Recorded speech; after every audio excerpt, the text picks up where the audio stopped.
Hello, good evening, and today I have a little bit of a low quality PSA here.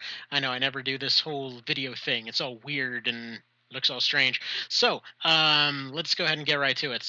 I'm sure there's many people out there that have found themselves in the position of both juggling their hobbies and being a dad and also trying to stay awake in the middle of being a dad and all that sort of thing. So you may be wondering what the hell's my point here. Here's the thing.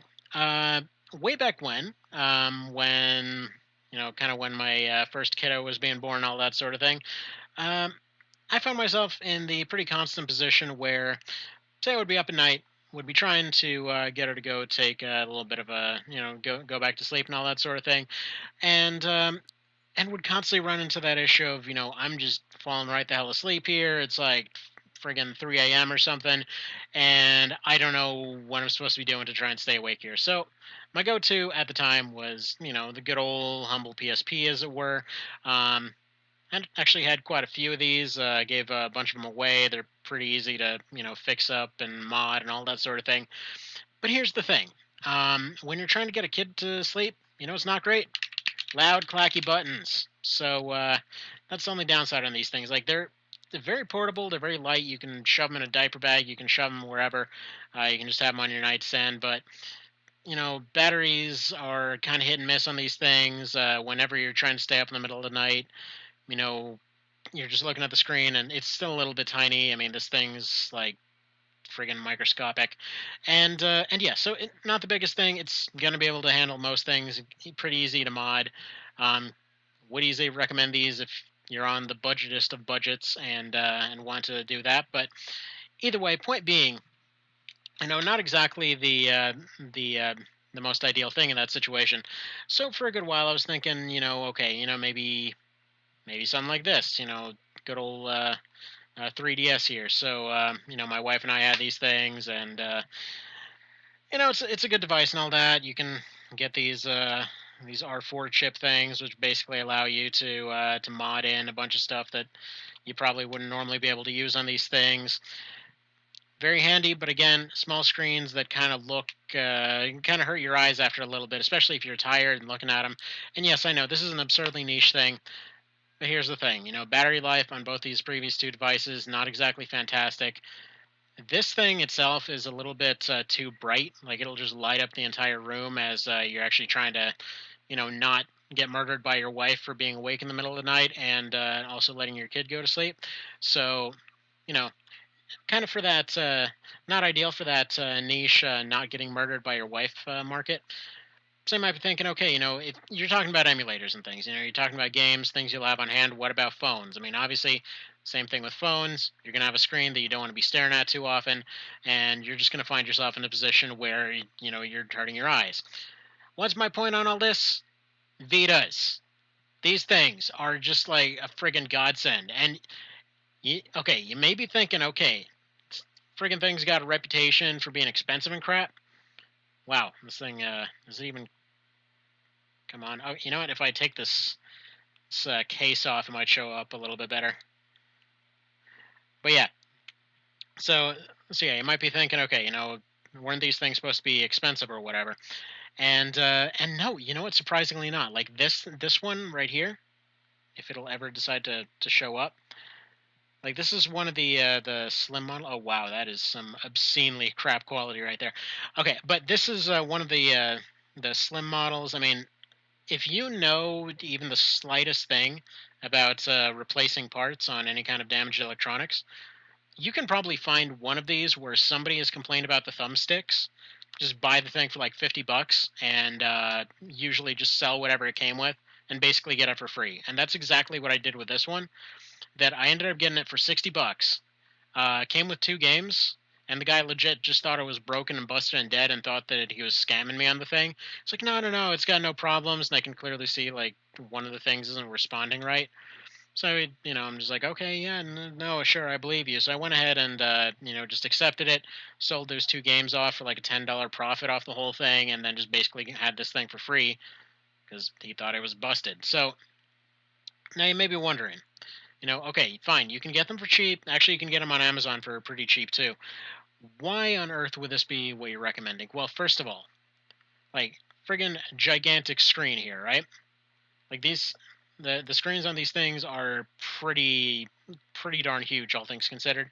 Not to mention the lighting that they end up going with is actually pretty well decent.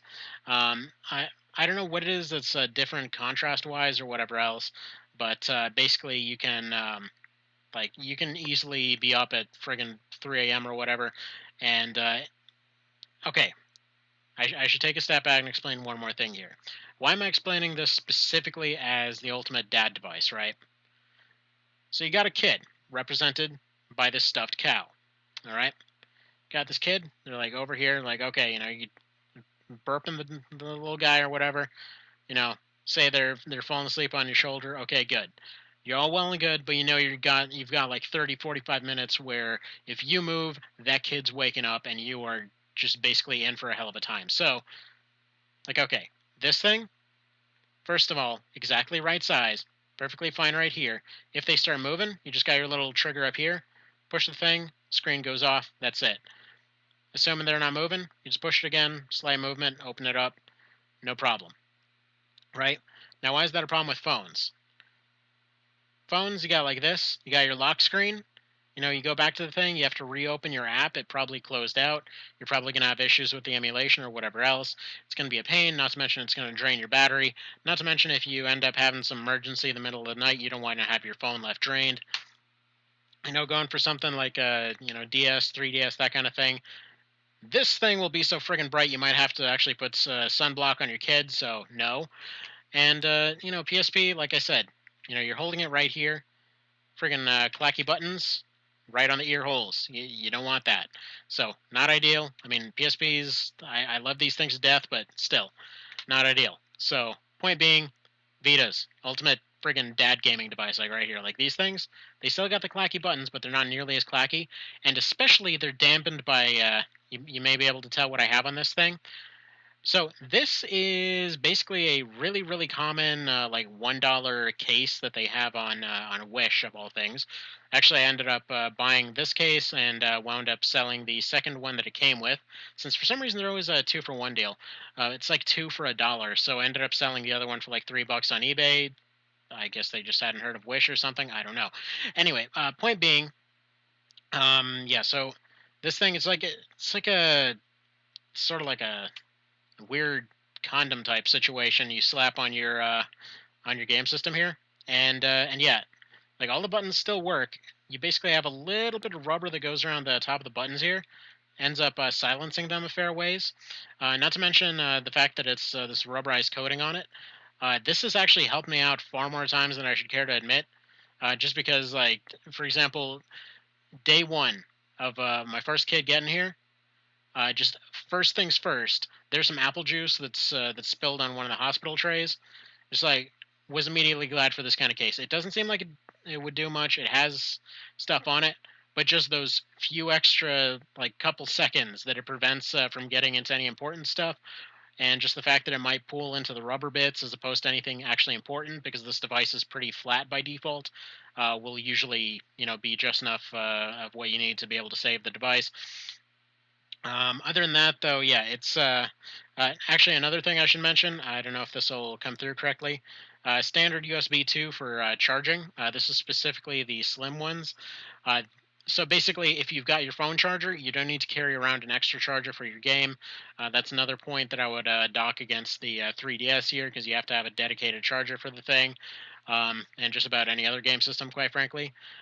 This honestly should have been enough to get these devices to sell like crazy. I mean, their library was pretty good as a word to just cover whatever you needed. As of recently, they've been able to be modded, which in my case meant suddenly finally getting into emulation, which basically meant that yeah, this thing could run amazing things like the One Vision mod. So yeah, actually have that running on here right now, but. Except it's holy crap! It comes through as a horrible white blob thing. Yeah. So it turns out this new laptop has pretty much a 080p camera, so such is life. Any dang ways. Point being, relatively quiet device, relatively lightweight. Basically, you can adjust the brightness as you need to. Like if you notice that they're having a bit of a restless day, you just hold down the power button here. Like you just hold it down for a second. You can just turn down the brightness.